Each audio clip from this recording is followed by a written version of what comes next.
Dans l'Antiquité, Baal n'était pas simplement un dieu de la pluie. Il représentait la rébellion spirituelle contre l'autorité de Yahweh. Son culte impliquait l'idolâtrie, la débauche sexuelle et même des sacrifices d'enfants.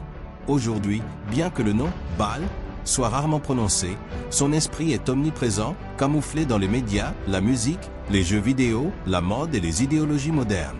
Cette étude va exposer qui était Baal historiquement et spirituellement, comment il se manifeste aujourd'hui dans les médias et la culture, pourquoi il cible les enfants et la sexualité, comment l'Église peut reconnaître et combattre cet esprit, le rôle du chrétien dans la restauration des autels de Dieu. 1. Qui était Baal? Un aperçu historique. A. Une divinité de pouvoir. Le mot Baal signifie Seigneur ou Maître. Il était vénéré comme dieu de la fertilité, de la pluie, du tonnerre et de la guerre, souvent représenté avec des cornes ou un éclair. Son culte comprenait des rituels sexuels, la prostitution sacrée et des sacrifices d'enfants. Jérémie 19h5, 1 Roi 18. B. L'ennemi spirituel de Yahweh. Baal était l'ennemi principal dans la guerre spirituelle de l'Ancien Testament. Le prophète Élie le confronte au mont Carmel, 1 Roi 18, dans une confrontation directe entre le feu du ciel et la séduction idolâtre. Baal représente tout ce qui détourne le peuple de Dieu vers les faux plaisirs du monde. 2. L'esprit de Baal aujourd'hui. L'esprit de Baal n'est pas un mythe ancien.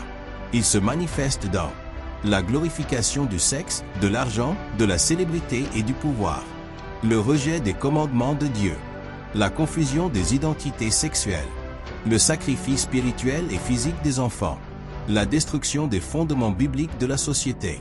Éphésiens 6h12, car nous n'avons pas à lutter contre la chair et le sang, mais contre les dominations, les autorités, les esprits du mal. 3. Baal dans la culture populaire moderne. Un cinéma et télévision. Un symbole caché. Films et séries présentent des figures cornues, des invocations occultes et des héros démoniaques, maléfiques, American God, Lucifer. L'obscurité est glorifiée, la lumière ridiculisée. 2. Le bien et le mal inversé.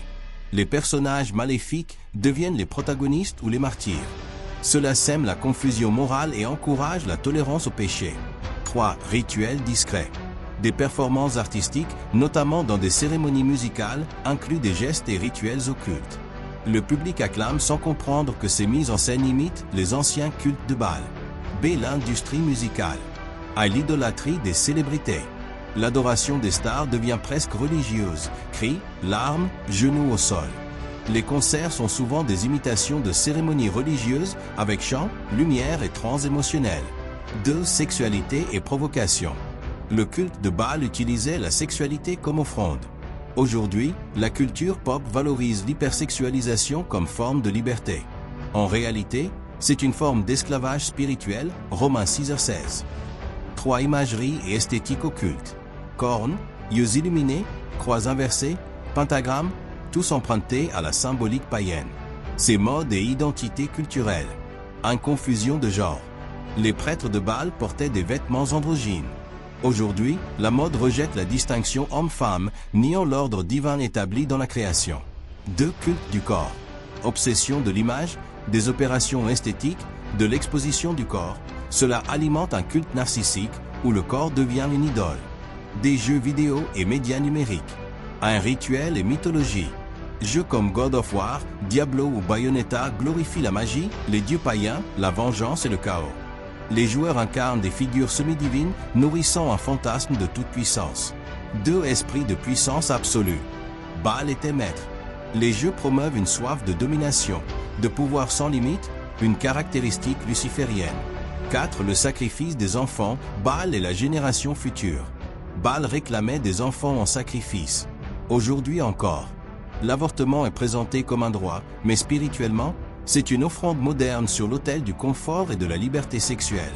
La sexualisation précoce des enfants à travers les réseaux, les films et les écoles est une attaque spirituelle. L'endoctrinement identitaire détruit leurs fondements en Christ. Baal vise toujours la postérité. Il veut corrompre la semence de Dieu, Matthieu 2h16, Exode 1h22. 5. Comment lutter contre l'esprit de Baal aujourd'hui? À être des Élis de notre temps. Élie a défié Baal avec courage. Aujourd'hui, Dieu cherche des hommes et des femmes qui osent proclamer la vérité. 1 Roi 18h21. Jusqu'à quand clocherez-vous des deux côtés? B. Démolir les autels dans nos vies.